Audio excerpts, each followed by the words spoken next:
Hey, this is Greg Berger, and you are listening to the Geekcast Radio Network.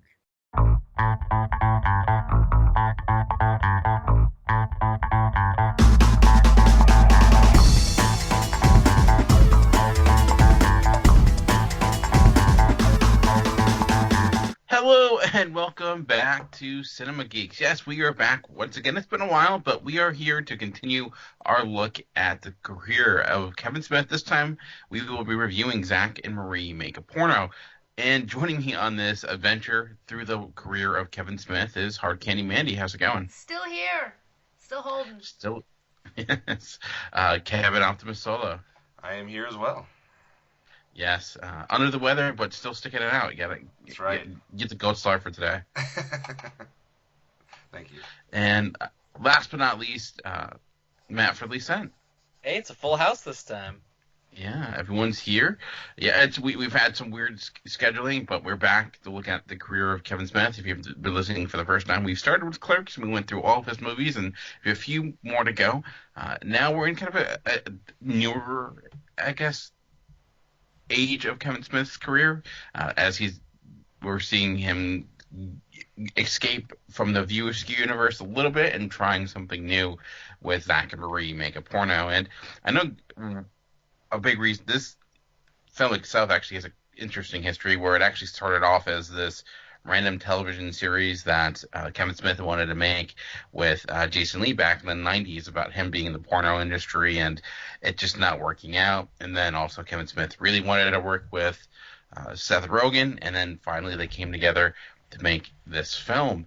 Knowing that, Seth Rogen, when this came out, was kind of emerging as a huge star. He was in a lot of Judd Patel movies, from 40-Year-Old Virgin to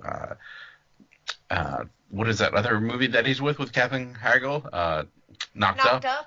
Yeah, so he was kind of weirdly going into this, I think, a bigger star than Kevin Smith in a way, with his own kind of notable style with his work with Judd Patel. So, I mean, I guess I'll start with you. What are your overall thoughts of Zack and Miri? And do you feel like, knowing that you have Seth Rogen and you have Kevin Smith, does it feel like more of a meshing of the two, or do you feel like that they worked well together, or does it feel like two separate movies where partially Kevin Smith and partially kind of Seth Rogen doing his thing?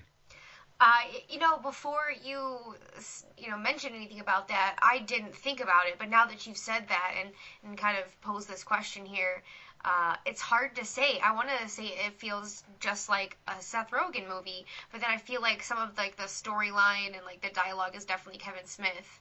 So I don't know. It's really hard to say. It's definitely a blend of some sort. Whether it leans one way or the other kind of depends on the moment in the film, I think. Makes sense. Well, so overall, did you compare to everything we watched so far? I know you've had some Kevin Smith movies you enjoyed, some that you didn't. Where does this stack up compared to those? This is kind of middle of the road for me. Like, I've seen it multiple times. I think I even freaked Kevin out because I knew some of the lines in the movie, and he's like, "What, you know lines from this movie?" And I do. But, I mean, it was, I don't know. It's not one that I would say is my favorite, because I feel like there's a lot of just, I don't know, the whole thing. Like, they make a porno, and then it never actually sell it, right? Is that the deal? Like, it never actually, like, came out. So they didn't really, like, make a porno, did they? Like, in the end. Like, that's a big question. So, does it follow through with its title? I don't know, Kevin, do you think it follows through with the promise of what the title is trying to deliver? I mean, they made a porno. Just because you don't sell something doesn't mean you didn't make it. But did they finish, like, the video? They didn't finish even shooting it. There were still more scenes, and they didn't shoot them.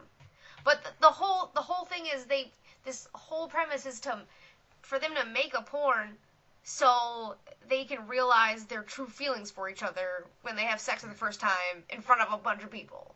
Like, it just, I don't know, it was very outside of the realm of believable. Like, but I can believe Jay and Silent Bob dressed up as superheroes being, like, wired through the mall more than I can believe this movie. Yeah, I mean, certainly, I don't, well, Seth Rogen and Elizabeth Banks being a couple is a little bit, I don't know, little unbelievable, but hey, you never know.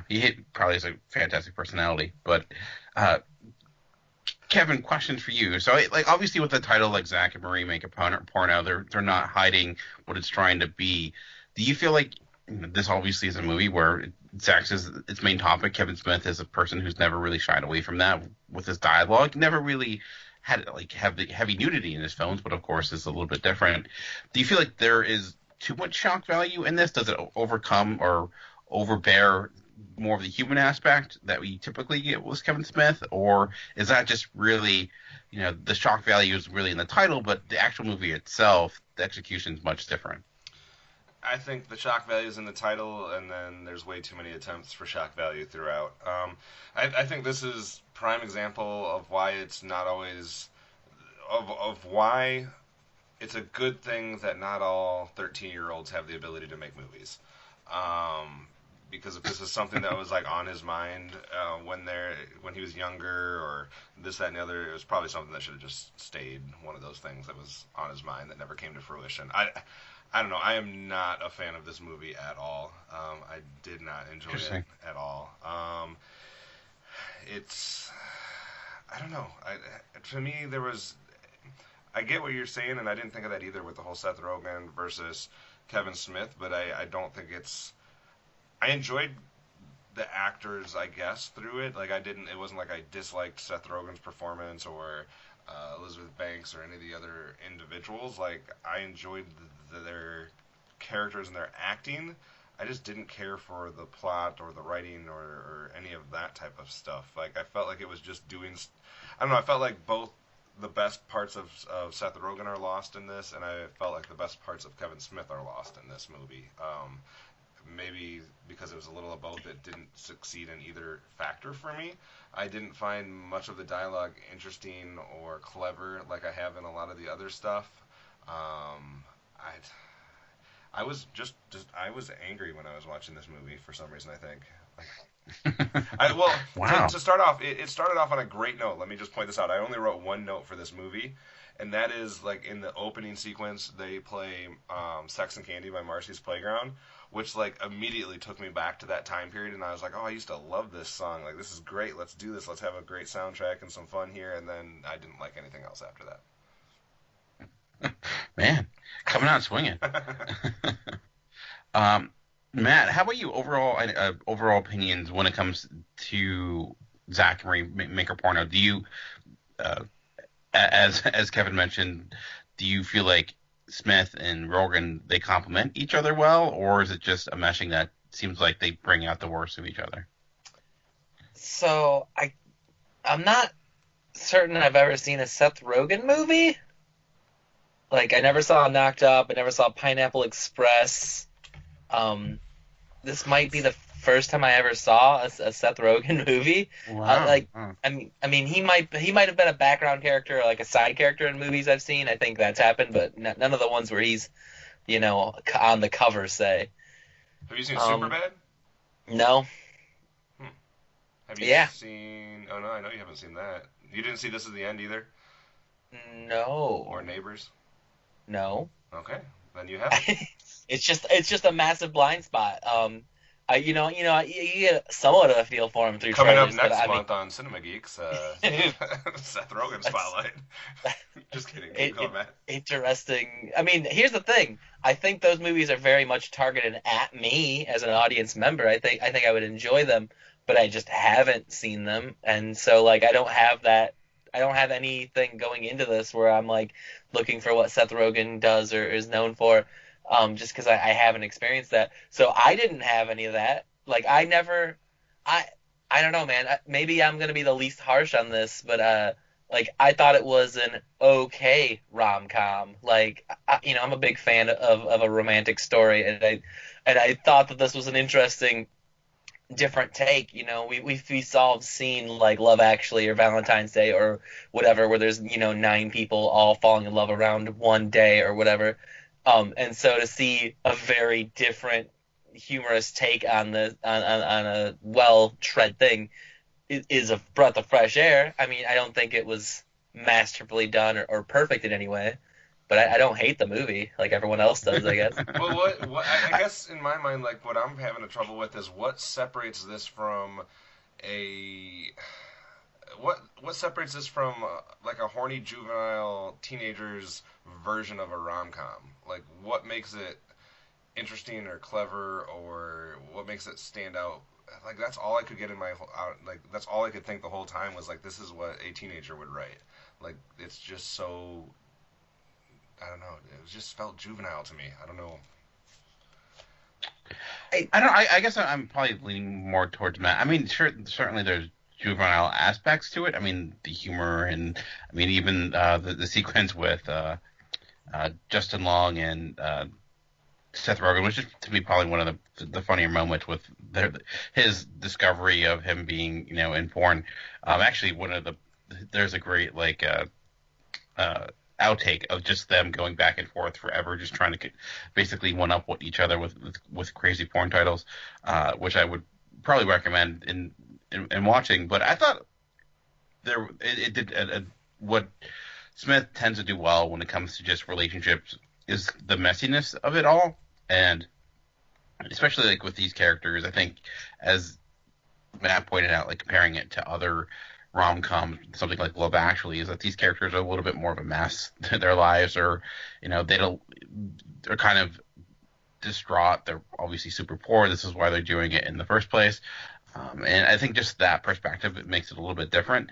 And I did think how it kind of got to its conclusion. Yes, they don't officially make that porno, but the final conversation between Rogan and Elizabeth Banks, I thought that was the most like Kevin Smith moment out of all of it, where we often like out of all the craziness, out of all the funniness, there's always like that sequence where things get a little bit, and you kind of see, okay, this is where he's trying to make his big point of what he's trying to say here. It's not to me as impactful as something as Clerks or even Chasing Amy, where I think it was a little bit more cutting edge and trying to do something new. And I think that's to me the biggest downfall to this is it does feel like Smith is trying, similar to like some of the other movies we talked about where Jersey Girl felt like he was trying to tell someone else's story or doing it like a way that outside of his norm. This too felt like he was trying to, he wanted to work with Seth Rogen, and I think trying to write towards what would work for Seth Rogen, and maybe that caused his own style to be muted a little bit. And what you're left with is just the broader strokes when it comes to comedy, and not necessarily something where, like, if I didn't put Kevin Smith's name on this going into it and just, like I said, watch this movie, I don't necessarily think I would feel like it's a Kevin Smith movie for the most part. But I think when it just lets the characters and let the actors be funny, and I think they do have a good chemistry together, like Craig Robinson, who I think is a pretty underrated comedian. I think and Elizabeth Banks, who I think is I don't know if she's an underrated actress, but she can be funny, she can be dramatic. She does a lot of like, I think there's a lot of heavy lifting that I think she puts in a much better performance than maybe some of the material that she's given. She's probably the best actress that we've seen in a Kevin Smith movie, I would think. Maybe not. Maybe Chasing Amy would be the downfall. But I guess like there were things I liked about it, but I just overall felt it was not generic, but it wasn't anything that I felt deserved compared to like Kevin Smith's best. It was more going through the motions and maybe making things a little bit different compared to other romantic comedies, trying to be a little bit more edgier, but also not at the same time. So I don't know if maybe he had to go further with it or not, but it just by the end of it got a little old, and I don't know if it ever really came together by the end. Yeah, obviously you can tell from what I said already that I didn't feel like it came together for me either. So I agree with that part. Amanda? Yeah, I don't know. I didn't feel like there was like consistency throughout. I feel like I got really bored in the middle, and then towards the end it shifts completely from something that's funny to now they have a relationship. Like there are little moments where their relationship is building seem too small for what their like so-called love is at the end. I don't know if that made sense. Like I didn't believe like this huge connection happened overnight. Yeah, I think not necessarily. You see it somewhat building, obviously, when they, there's, they're them being friends, and I think they did make like good friends. I don't know if their chemistry ever got to the point where I felt like, yeah, there was actually some kindling there, like an actual relationship. But I did ultimately feel like they cared for one another, and they just didn't know how to deal with it.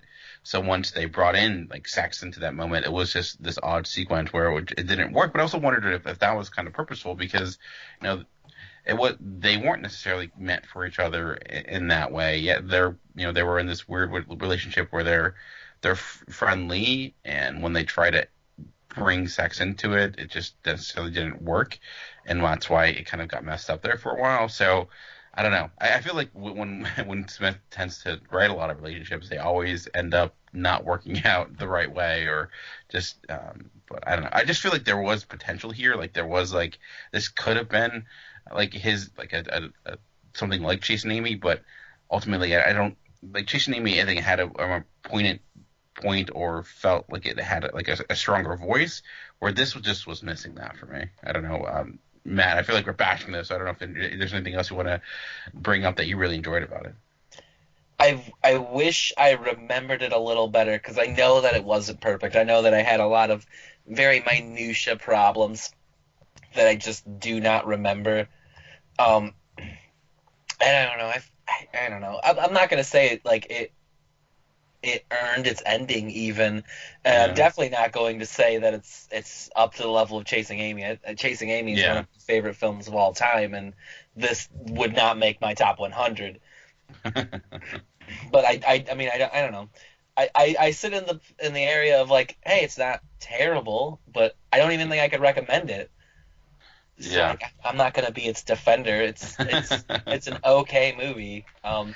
Yeah, and that's often like the hardest one to talk about, because it's not like I know Kevin seemed to have the strongest opinion towards it, of not liking it, but like I thought there were funny bits, and I legitimately laughed at times, but it's like a Saturday afternoon movie that you'd like put in the background, assuming there's people there that won't be offended by it, because there's certainly nudity, but I don't know, I think that's ultimately like the lack of passion that many of us are having for it kind of was evident by the movie that we got.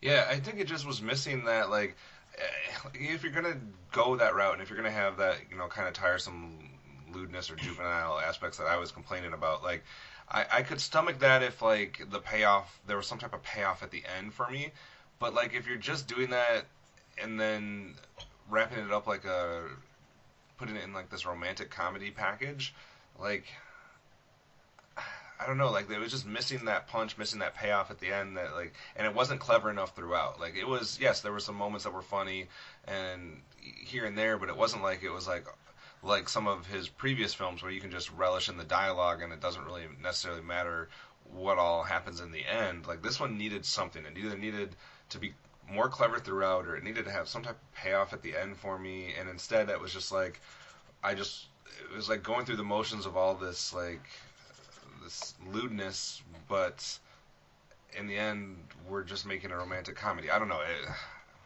there was nothing here for me, I guess, except I don't mind the acting performances. Like I said, it's probably based on some of the films we've talked about so far, some of the best acting, I guess, in all of his films. I mean, here and there's been like good roles, but like it was pretty good throughout. Like most of the actors were legit and doing a decent job, so I'm not dissing on them at all. I don't know, I didn't get the point. Yeah, I was actually going to ask about, because one thing we haven't talked about were the people in it outside of Seth Rogen. I mentioned Elizabeth Banks, but obviously we have Jason Mewes and anyone else like performance-wise that stood out that people wanted to Justin discuss. Law. Maybe your Sherpa up the mountain of gayness. Yeah, I do feel like he was probably. I know a lot of his stuff was absolute, but I do think he, I'm a fan of Justin Long. I don't know why. I've always found him funny, but I did think like he had some of the best moments in the entire movie. I found it interesting that they said that the female lead role was written for Rosario Dawson. but she was busy, so they had to go to Elizabeth Banks. I don't know if that would have. I thought Elizabeth Banks was good in it though, so I don't know if that would have necessarily changed my opinion too much on it. Yeah. Maybe her and Seth Rogen would have maybe had a little bit more chemistry. I'm not sure. I certainly I thought, like, even looking, I think we had a similar conversation with Clerks too, but I think Elizabeth Dawson. I think I don't know. That's a good question. I don't know if she would have done better or if it would have made a big impact, but. Does having this outside of the view, if this was made within like the characters that we know, having Jane, Silent Bob, or anything like that, would it have done anything differently? Do you feel like it would feel more like that, or was keeping it separate from that like the right thing to do? I liked that we got Jason Mewes in a different character besides Jay. I think he was a lot more toned down, and he was easier to stomach. And you could like him a little bit better. Like, he wasn't such a depraved, awful human being. Like, you could not feel so bad to like be on his side about stuff. I actually think I would have liked this better if it was still in the View Askew universe. Like, if they had done this and it was like actually Jay or Silent Bob that was having this connection with somebody and learning through this bizarre scenario, maybe I would have been able to buy in more. Jay got his little love affair though in Jay and Silent Bob Strike Back. Yeah, I'm just saying, like, it gave him another chance to like dig more into one of those two characters in this setting. Maybe I would have bought it more. I don't know. You can't have more Silent Bob because he's silent. Like, you can't have Maybe him that as like would've the made it more main interesting. character.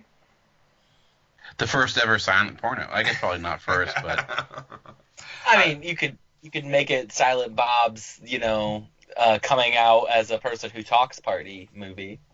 yeah.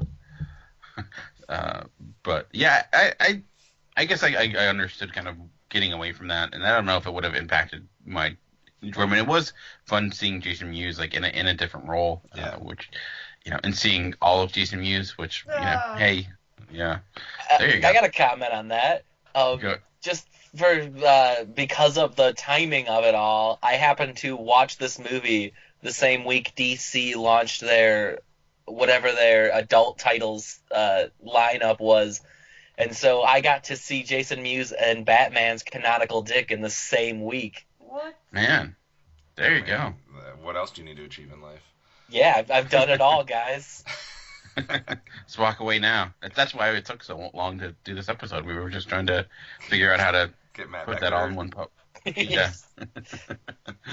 Once you hit that status and that the viral tweet you had, I mean, what more can you do? You just need a viral tweet about seeing both of them. I tried to put it out there, but just no one bit. But yeah, anything else? Anyone? I know we're not a huge amount to say, but ultimately it's kind of the product that we got. I know, like I said, I think there is a better movie here, but it just, I don't know. I did find the audition scenes pretty funny, like even seeing Jim Norton show up and things like that, and I think that was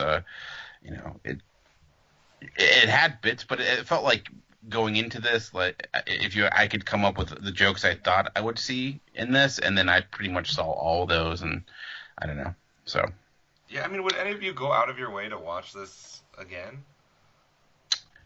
I saw it before this, just when it first came out, and I've never had, and I haven't watched it until we did this retrospective. So I guess the answer to that question would be no. Amanda, would you watch this again? I've seen it a bunch because, like, if it's on TNT or something like that and it's on TV, I'll watch it. But I don't put a disc in to see this. How is the cable edit of this movie? How does it come out? It's actually not that bad. I mean, it's just as forgettable. Like, I don't know. I can't remember if they cut the poop part out or not. Like, I don't know.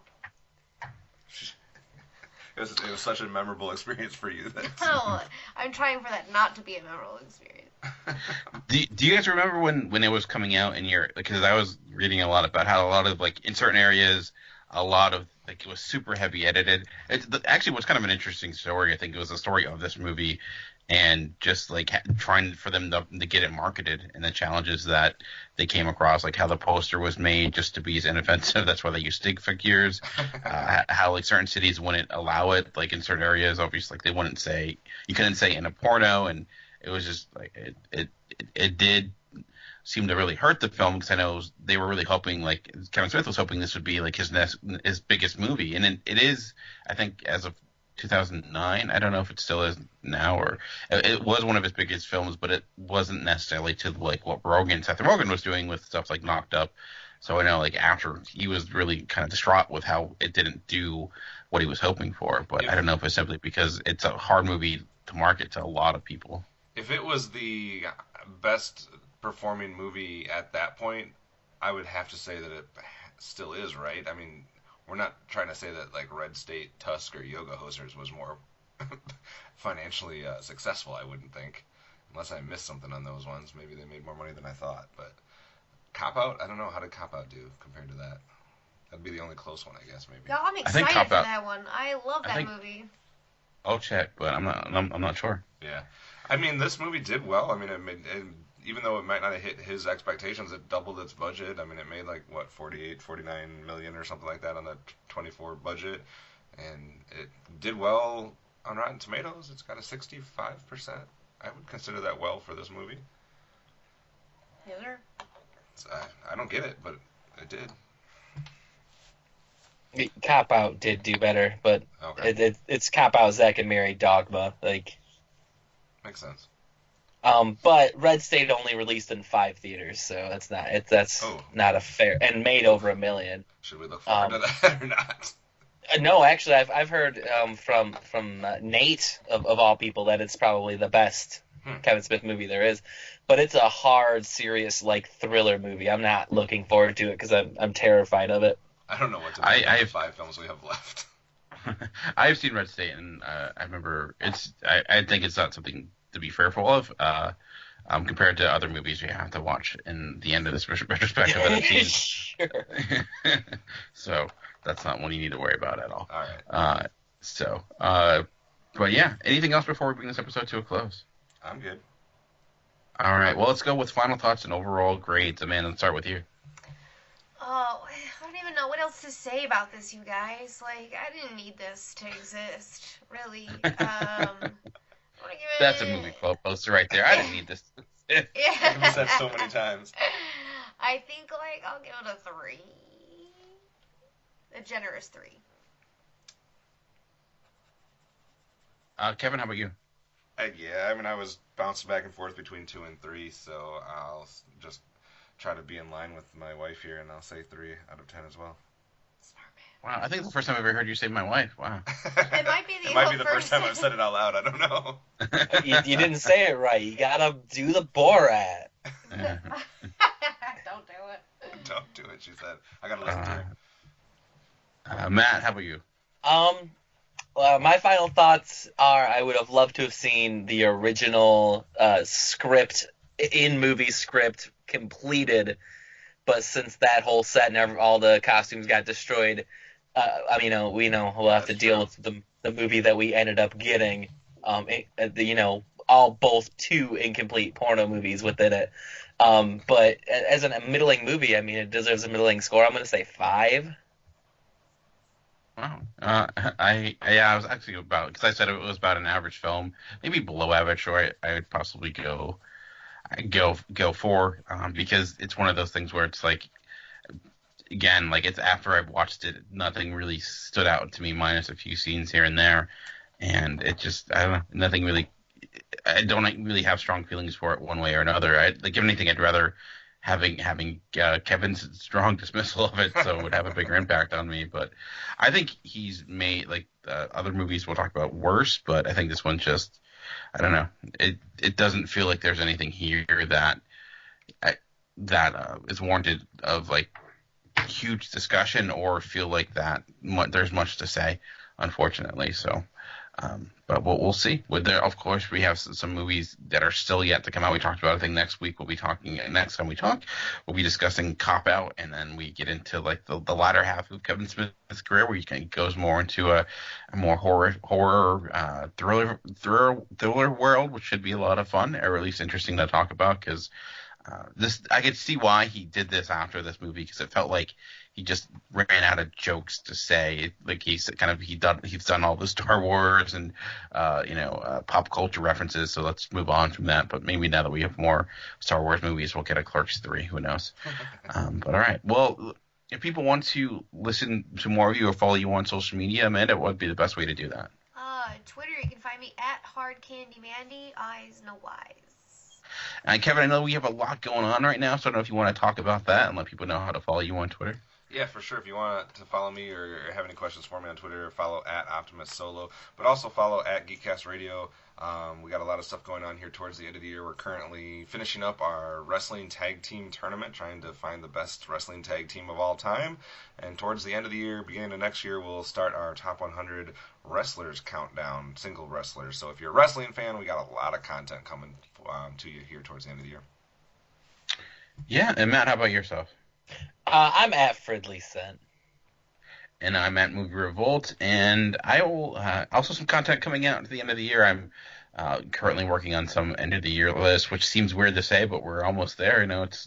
We'll be halfway through November very soon, so I'll have some end of the year comic book list, top 100 comics of 2018, and probably some awards. I don't know, Kevin, if you'll be doing any posts or anything like that. I clearly have not watched enough movies to do anything movie related, because my top 10 wouldn't be able to be created, because I don't think I've seen 10 movies in 2018. I can do my top 10 Kevin Smith movies if I wanted. There we go. I'll be doing something movie related towards the end of the year, and we'll also be getting closer and closer to finding out who drafted the best box office squad here, movie-wise. I haven't looked in the last month or so, but interesting to see where we all fall with that. I was very happy to see that Grinch did really well, because that was like a late-round pick for me, so it made me happy. It was a good pick. Yeah. All right. Well, if you want to listen, follow me on Twitter. You can do it at Movie Revolt, or the podcast at Cinema Geekcast. And as Kevin mentioned, at Geekcast Radio. We'll be back shortly as we continue our look at Kevin Smith's career or more movie talk. Check out Cinema Geeks. Until then, thanks for listening.